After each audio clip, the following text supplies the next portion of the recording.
Hey YouTube, before I get into this video, I do just want to say thank you to everybody that has recently subscribed, as well as everybody that has been rocking with us since day one. If you haven't watched the previous live that I recorded, please go back and watch that so you can know kind of where we've been at and what we plan on doing going forward. But for today, y'all, I think I want to do a story time. And the reason why I want to do a story time is because it's something that just been on my mind a lot lately, and it's something that I've been dealing with for years. But just this past holiday, it kind of really been weighing on me heavy. So I kind of just want to talk about it, if y'all don't mind.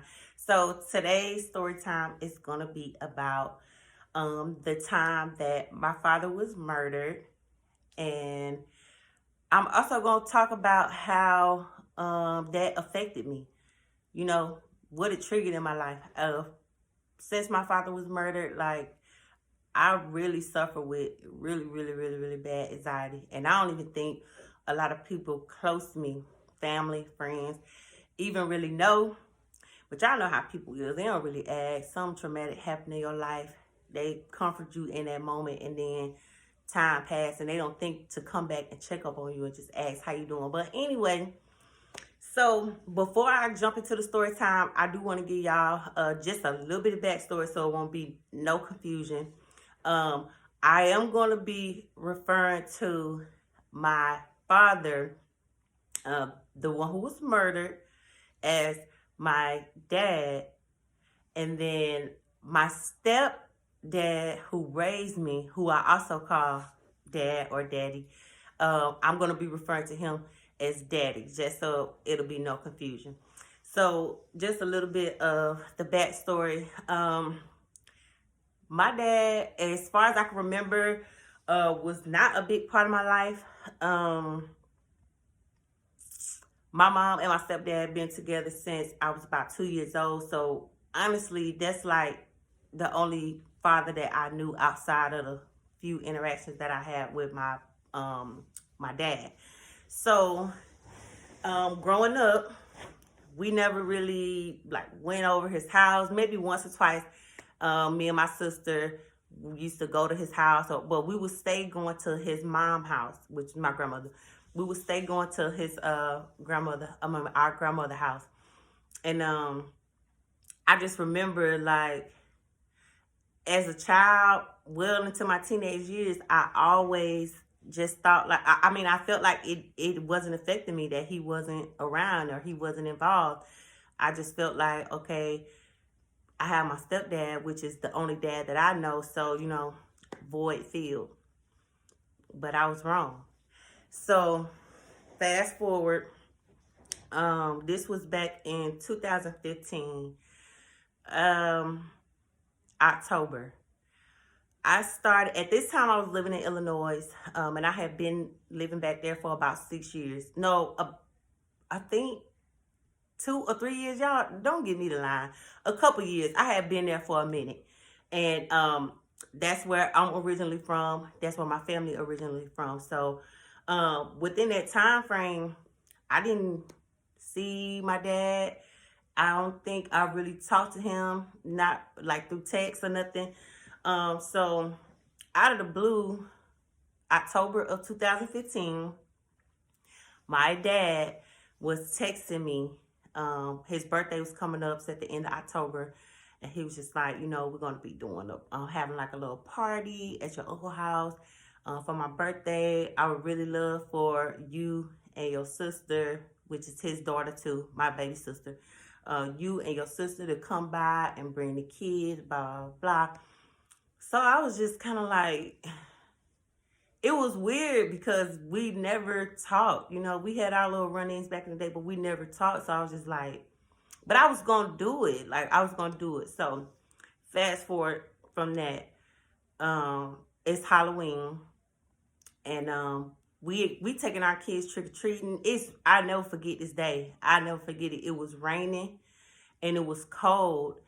And my dad was texting my phone like all throughout the day, like, hey, are y'all still coming? I want y'all to come by, blah blah blah. But at this point, we had kind of Been out all day. It was cold. It was raining. The kids was wet, and it was late. So I ended up texting him back like, we're not gonna make it today because we've been out all day with the kids and they tired. Like, but we'll come the following weekend, which will be the next weekend. And that weekend never came. So I remember.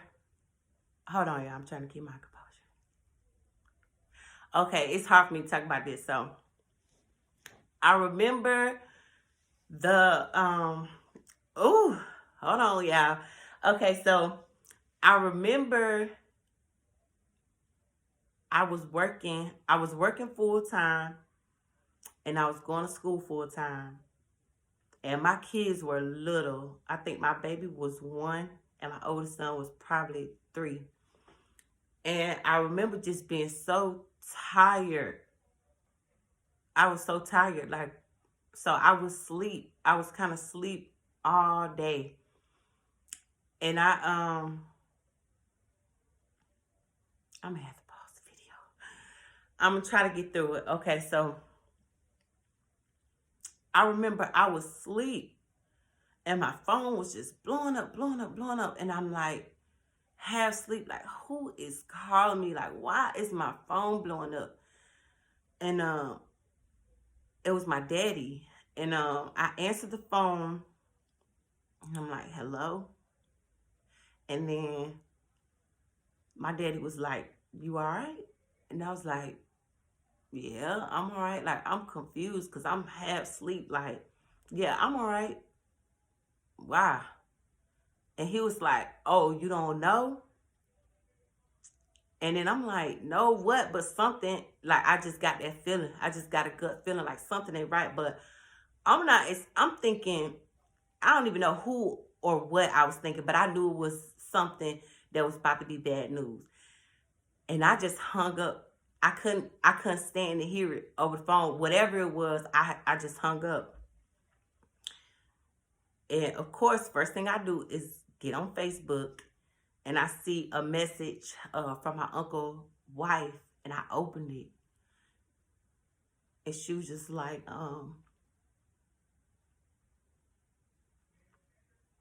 give me a second.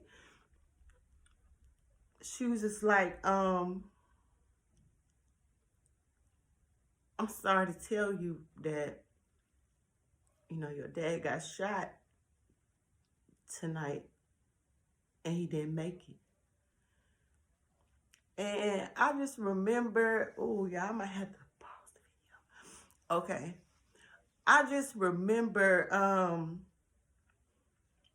just letting out this like gut-wrenching scream. Like, I still to this day, I never have been able to experience that same feeling that I felt in that moment. And of course my mom and my daddy was blowing my phone up, like trying to call me and get in contact with me and make sure I was okay. They ended up coming to my house, but ever since that day, like, my life completely changed. Like, it made me think about things that I never thought. As a teenager, I always used to have so much resentment unknowingly. Like, I would just feel like I'm okay. I got my stepdad, so I ain't gonna worry about it. Like, I don't really know my dad like that. So if something happened to him, these are things that I literally used to say. I guess just out of anger. I don't even know. But I used to say, like, if he died, like, I ain't gonna cry. Like, I barely know him. I barely even know him. And this was November 5th of 2015 when he died. And we in 2022. And literally, my every day is affected by that one situation. And with me, the toll that it took on me, it was just so many thoughts going through my head. Like, I wonder if he knew. Well, let me tell y'all what happened. So, my dad was shot 11 times in Maywood, Illinois, back in November of 2015.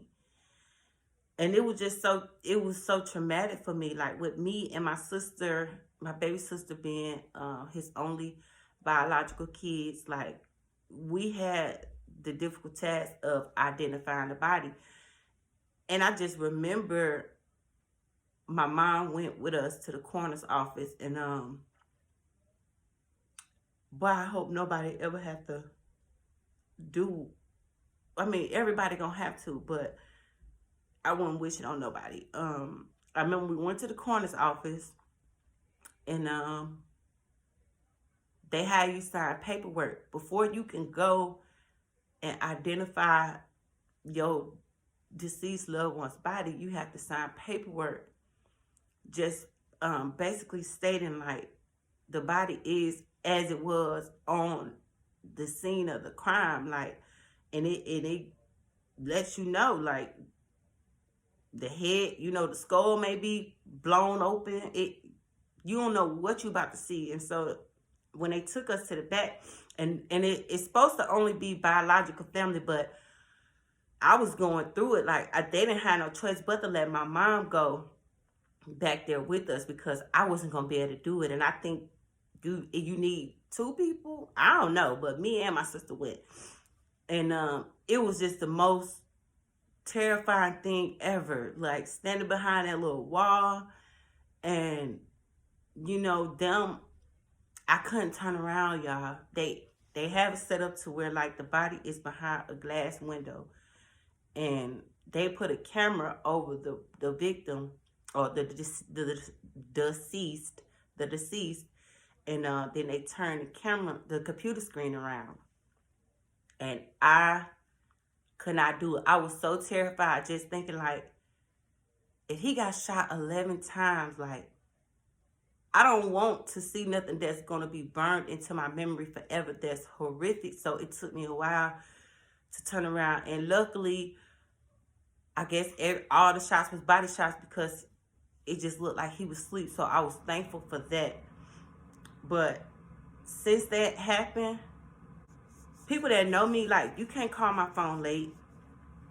Don't call my phone late, because I'm going to get anxiety. Like, I'm going to think somebody calling me with some bad news, or, something that happened, or, like, it could be anything. It don't even have to be late at night. Like, I can see something happen somewhere, and then I'll be thinking, like, oh my God, like, is one of my siblings over there? Like, are they okay? Like, blah, blah, blah. Like, I'm just petrified of losing people. And it's like, it's crazy, because somebody that really wasn't involved in my life, their death has a huge impact on me. Like, I'm really, really trying to cope with anxiety. And it's even worse when you remember what your life was like before you had anxiety. Before I had anxiety, before I had anxiety, like, life was good. I don't remember, like, thinking about death so much, and losing people, and, just wanting to be closed out. Like, just the littlest things, like, give me so much anxiety. Like, it makes everyday life kind of hard. And so I was just like, I want to talk about it. Like I said, my closest friends, and even my family, like, I don't think nobody really know, like, how much my dad's death really affected me, and still affects me to this day. And it's only by the grace of God that I still have my sanity, and I'm able to get by. But I'm working on it, and I don't know. I feel like maybe he knew he was gonna die. I feel like maybe he knew he had got into some stuff, and that he was gonna die, because it was just so random. He never just reached out to us, asked to see us, and he was just really, really adamant about us coming. Like, he really wanted to see us. And I think that's probably, like, the worst part, like, giving me anxiety, because now I be wanting to, like, do everything, but I can't. I be wanting to like make sure, okay, show up for this, do this for that, do this for that, because now I'm just like, dang, I don't know when nobody leaving up out of here. I don't know when nobody leaving, and I know, like, yeah, we all gonna die one day. We all have to lose our loved ones and stuff, and it's very unfortunate, but I would never know, I would never know why he was so adamant about us coming. I don't know if he was gonna maybe apologize for being absent, if he knew it was his last day, but I think my uncle had told me after that, after the whole situation happened, that when me and my sister didn't show up, that he didn't even really enjoy the party. He kind of just stayed upstairs in the room the whole time. So I don't want to be crying on YouTube looking ugly, but it's hard for me to talk about it without getting emotional, but I just don't know. And y'all, it was a whole debacle after the fact, which if y'all want me to do a story time about that, I will, as far as dealing with the family and the funeral expenses after the fact. But I just felt like I need to get this off my chest. Like, I be dealing with anxiety so bad, and people around me don't even know. I do not want to be crying, so I'm probably about to get ready in this video. But if anybody is watching and you deal with, or you have dealt with anxiety in the past, I really don't want to be taking no pills. I'm not good with being consistent with like taking pills, and it's hard for me to like swallow pills and stuff like that. Therapy would be a good option, but I'm not trying to go to no therapy. Just let me know, like, what's some strategies and tips and things that y'all use to kind of push through your anxiety. I would love to hear from y'all in the comments. This was a very, very hard video to make. So, and I know it probably was all over the place, but if you have any negative comments, don't comment, because we're gonna get into it, and that's just that. But all positivity is welcome. I'm trying to think, did I leave anything out? I don't think I did, but I'm really thinking about just probably doing like story time and stuff until Sergio is able to make his return to the channel. So this be the first story time. Like I said, if y'all want to hear a story time about the debacle with the funeral expenses and the family after the fact, please let me know. So that was the end of my story time about how I found out my dad was murdered and how that triggered severe anxiety. I done cried in this video, which y'all will never see me do again. But yeah, if you made it to the end of the video, thank you so much for watching. Please don't forget to subscribe, like, and leave some comments, some encouraging words, whatever you want. That's fine. Also, if this is your first video you're watching, please go back and watch the rest of the videos. I think we got some stuff that y'all might enjoy. But until the next video. Real quick, I just wanted to add that I found a news article online, and I did want to let y'all know that they never found my father's murderer.